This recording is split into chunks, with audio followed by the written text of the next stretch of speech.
Good morning, and to those from not from here, welcome to Wisconsin. We got a beautiful day in Wisconsin. Before we begin, I just want to say our thoughts and prayers are with those in North Carolina and across the Southeast who are working to get their lives back on track following the flooding from the hurricane.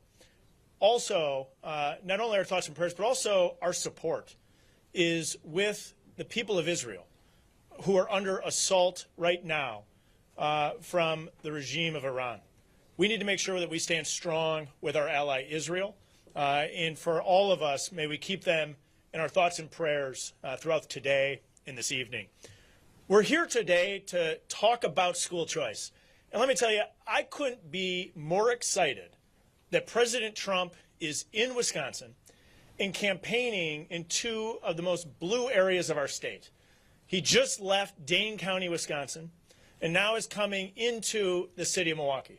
I'm excited that he's campaigning in the blue areas of our state because we as conservatives, we as Republicans, we as supporters of President Trump know that we have the answers to the challenges that our country faces, that our communities face, and in particular, blue cities across the country, the challenges that they face.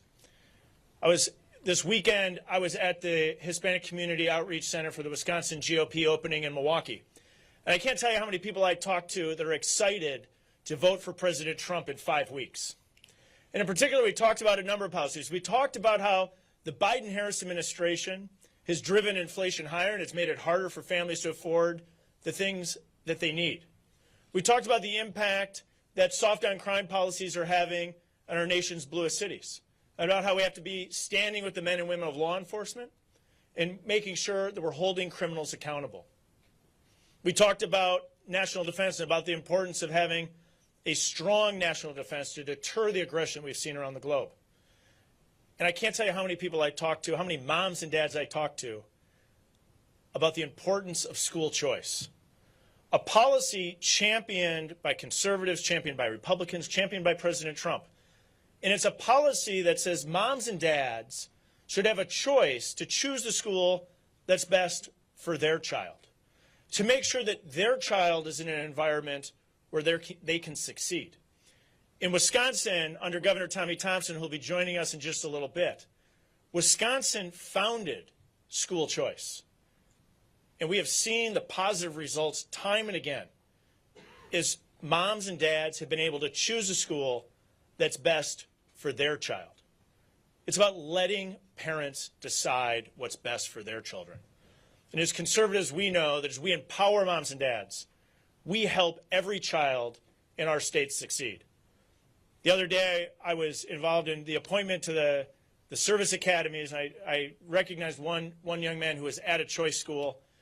And I look back and think whether or not that opportunity would have been there for him but for the choice school. And that's the case with so many young students that we talk to. We'll hear from two students today. We're going to share their story about how choice schools have given them an opportunity that may not have been available to them if their moms and dads didn't make the choice to send them to the school that they went to. And the story of these children are the story of so many children across our state. And if in 5 weeks we elect President Trump, it can be the story of so many more children from sea to shining sea. I'm excited today that we have a group of advocates, a group of parents, a group of students who've been on the front lines of making sure that students receive the education that they deserve. And I want to begin today's program by introducing one of my good friends, Amy Loudenbeck. Amy Loudenbeck was in the State Assembly for a number of years, has been a strong supporter of school choice. Amy, will you share your story? Microphone, I think, if you want, or you can, either way.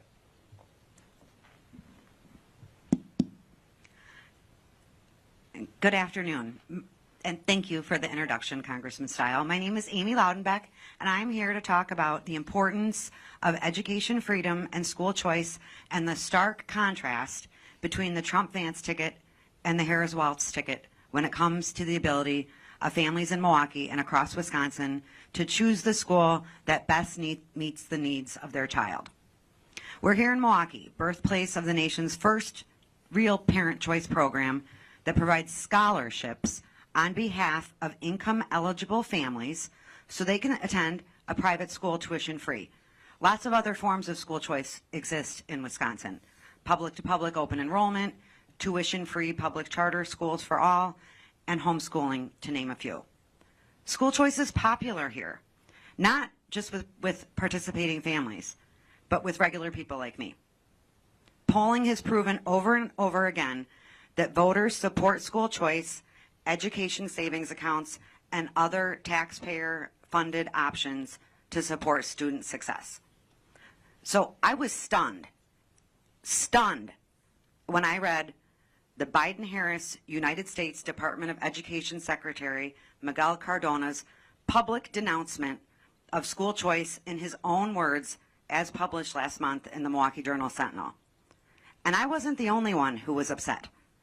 Respected education leaders with deep roots in this city expressed disappointment in how the secretary politicized the issue of school choice. These leaders defended and applauded the commitment of private choice and charter schools to their students, families, and communities. Experts with a solid grasp on school choice and education policy in Wisconsin also pushed back, pointing out Secretary Cardona's misunderstanding and misrepresentation of the educational landscape here in Wisconsin. The Secretary's published remarks were irresponsible and insulting, but more importantly, they were a warning shot for every family in this city and in this state who doesn't want any kid to lose their school under a Harris-Walz administration. Consider this. Nearly 50% of students in Milwaukee are enrolled in a school that is not their neighborhood public school. Ask yourself, should kids continue to be able to go to a school of their choice where they feel safe, where they're learning, where they're happy? Or should they be forced to attend a school they have already rejected? Let me be clear, Wisconsin. Your vote this November will likely determine who will be the next president of the United States of America. And school choice is on the ballot. The future of education freedom and the future of these kids lies in your hands. The Harris-Walz ticket supports the education establishment for the masses, and only private schools for those who can afford the steep price of tuition. And the number of families that are feeling the pinch of this economy is only getting larger. As governor, Tim Walz opposed education savings accounts for Minnesota families. Harris and Walz think they know better than you, better than parents, better than state elected officials, Republican and Democrat, who support school choice in Wisconsin for all families. The Trump Vance ticket is committed to more education freedom for all families. President Trump wants families to have more options, not fewer. And he understands that state and local governments, including elected school boards, should be in charge of public education, not the federal government.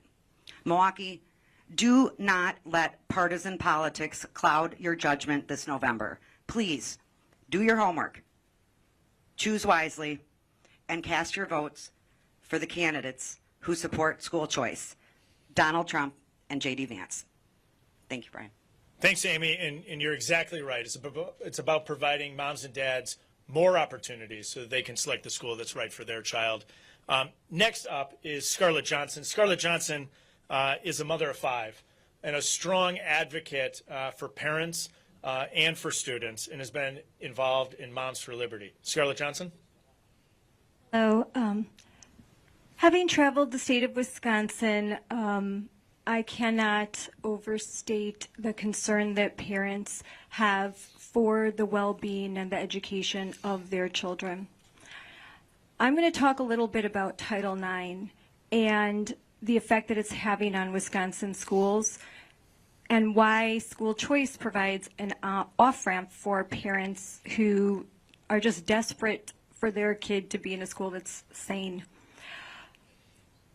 These new Title IX regulations under the Biden-Harris administration erase women and girls, they compel speech, and they strip parents of their fundamental right to direct the upbringing of their children.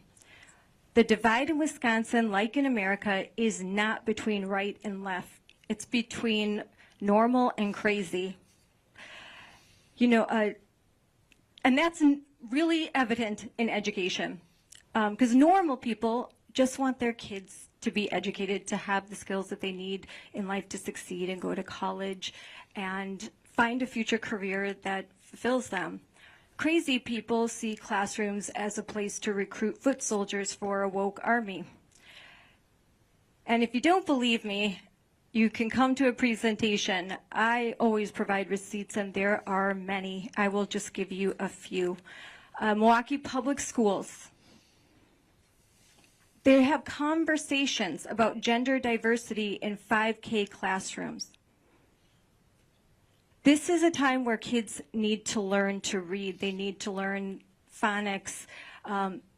This is a really key period for a child. And instead of focusing on that, precious time in the classroom is wasted teaching kids these are pronouns. And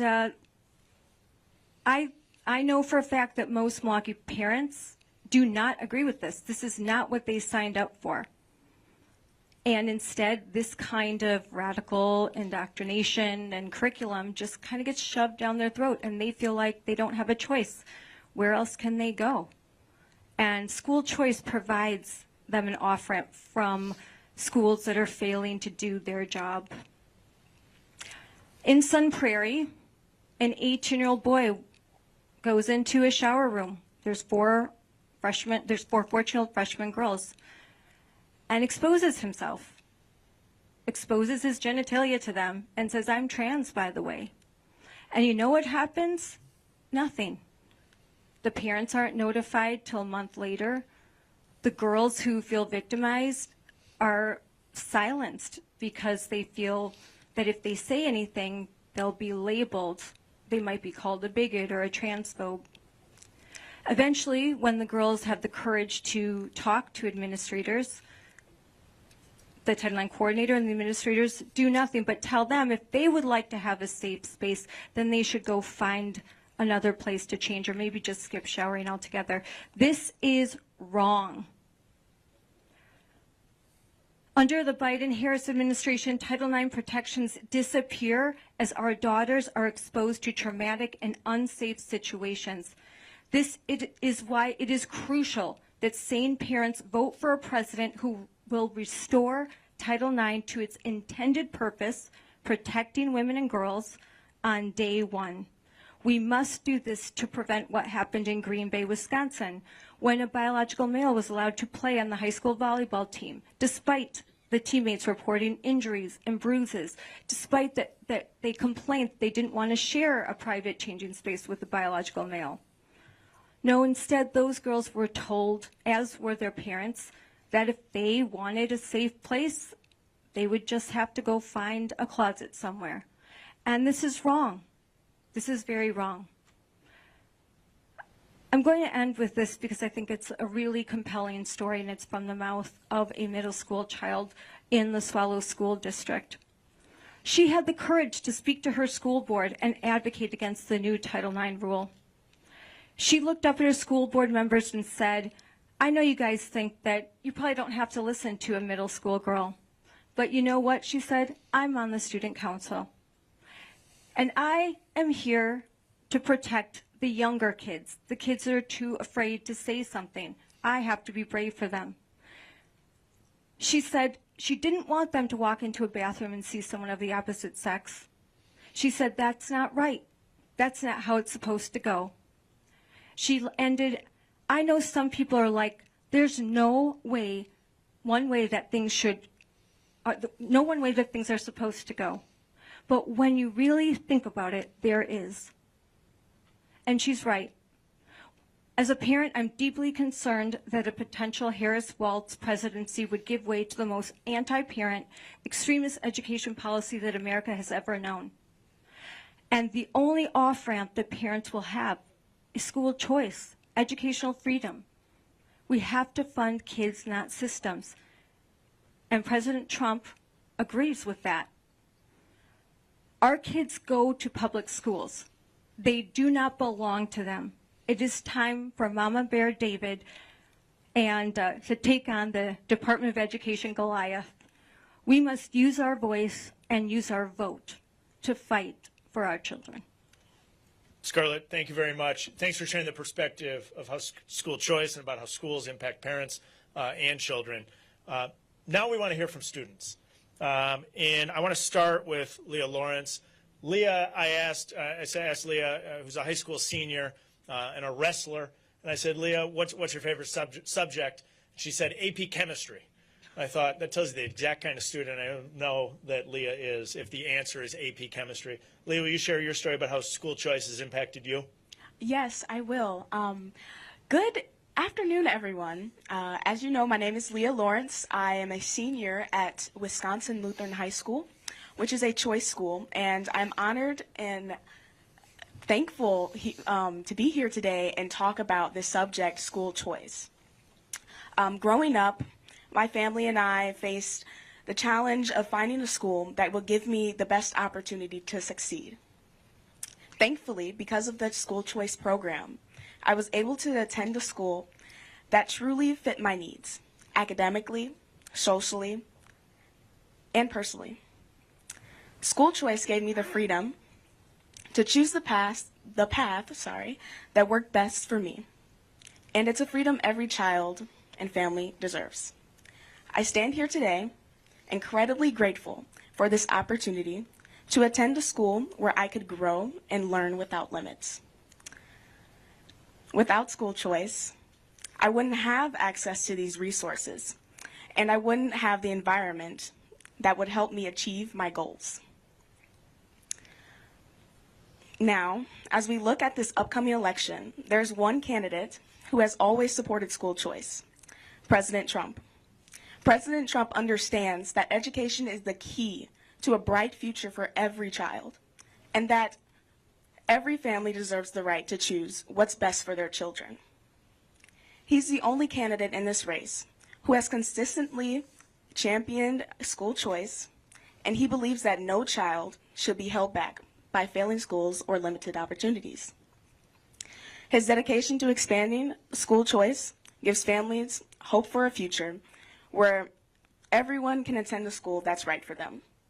I'm glad that I was able, and I am able to continue in this program, and that I have found something that I want to do in my life thanks to these opportunities. Next year, I plan to attend university and study chemical engineering, my favorite subject being AP Chem, and hopefully wrestle as well. Thank you. Thanks, Leah. Thanks for telling the story of how school choice has impacted you in your ability to succeed. We had a great conversation with you and your mom about what can be done to put ourselves and moving in the right direction. Let me jump to Cynthia Dunlap. Cynthia is an 8th grade student in the Milwaukee area, and I was talking with Cynthia, and Cynthia was saying that she plays volleyball, she loves math, and then she buried the lead that she's the student council president at her school. Cynthia, will you share with us your journey?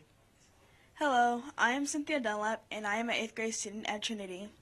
I'm here to tell you about the school I love, how it has impacted my life, and why I support school choice for all students. I switched schools at the start of 6th grade. I was really nervous about switching schools because I didn't know what it was going to be like. When I came to Trinity, the staff and students were welcoming. I instantly became friends with my classmates, and they made me feel comfortable. Trinity was also a lot different for me because we had theology class, which I never had at any of my other schools before. Trinity shares a love of God in everything they do. That's why I love Trinity so much. Trinity has given me so many opportunities than any other school has offered before.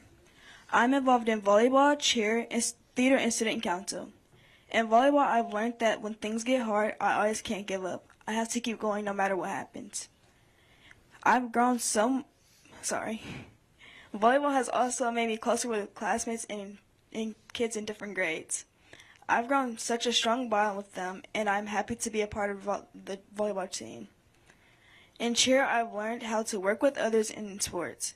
Cheer has taught me that I have to trust others even if they aren't my friends or people I may talk to very often. In theater, I have been the stage manager for 3 productions.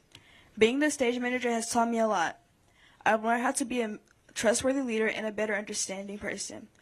Trinity also offers choir. I have never had a choir class, so the opportunity of having a choir class amazes me. I have participated in 4 concerts here at Trinity, and I was given the opportunity to have a solo in our previous Christmas concert. Choir is such a big opportunity because I get to sing about Jesus and sing with some of my classmates. I'm also involved in student council. I have been in student council for 3 years. My first year I was 6th grade representative, my second year I was treasurer, and I am currently the president of the school. Being the president has given me a lot of trust and Being the president has given me a lot of trust and responsibility. To know that students here at Trinity are trusting me in every decision I make is really important to me. Being in sports and theater has prepared me to become a leader of the school. I am so thankful for this opportunity. I will not have these opportunities or blessings without school choice. People should do everything they can to support freedom of school choice for all families. Schools like Trinity give all students an opportunity to thrive and be their best. I hope that students can have the same great opportunities I've had. Thank you. Thanks, Cynthia. Thanks for sharing your story. And you can tell with Cynthia and Leah, we have 2 great future leaders in this community in Wisconsin, and it's a product of what happens when we give school choice. That we're empowering moms and dads with an opportunity to pick a school that's best for their children. And I think you can see with Leah and with Cynthia and how they're excelling based on the fact that they are the beneficiaries of school choice. We've heard from 2 students. We've heard from advocates, from moms. I want to go to a principal, a gentleman, Sam Seefeld, who served as principal for 6 years, is now executive director of a choice school just outside or in the Milwaukee area. Sam? I'd like to start by thanking the president and his team for being in Milwaukee and for caring about education. My name is Dr. Sam Seefeld, and I'm the executive director at Trinity Lutheran School of Freistadt in Mequon, Wisconsin. Our school is the oldest private school in Wisconsin, or so we think, founded in 1839 by immigrants. Freistadt is German for free city. And that foundation of freedom has endured over the years. As our school jumped into the state's various choice programs, we did so first a few years back, welcoming Karenni refugee students from Myanmar. We did so again 4 years ago, joining the Special Needs Scholarship Program. Over the past 6 years, our school has grown more than 200%. And of all private schools, we now have the state's 9th largest special needs scholarship program. Our growth is first and foremost due to God's grace and goodness. He has seen this through with a strategic focus on culture. Our school is now one of the best in the area, with a culture unlike any other, and we invite anyone here tonight, including Mr. Trump or his opponent, to tour our wonderful school.